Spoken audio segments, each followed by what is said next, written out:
इस वक्त अस्सलाम वालेकुम पाकिस्तानियों, आप इस वक्त फंडर के करीब पहुंचे हैं। इस वक्त आप ये खूबसूरत नज़ारा देख सकते हैं। करीब हम पहुंचने वाले हैं। आपको नॉर्दर्न एरियाज़ की विज़िट करवाने आए हैं, जो कि बहुत खूबसूरत एरिया है।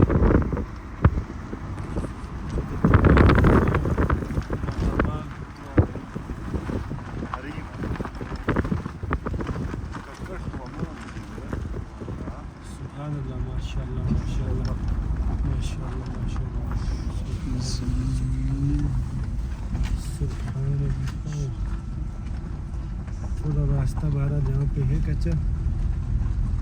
अब आपको अनकरीब 10 मिनट बाद जन्नत का नज़ारा मिलने वाला है, जो कि फंडर के साथ है।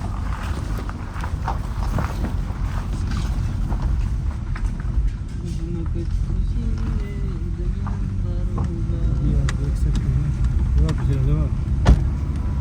इसको हम अपनी ज़बान में बर्फिया बोलते हैं। बर्फिया भाईजान,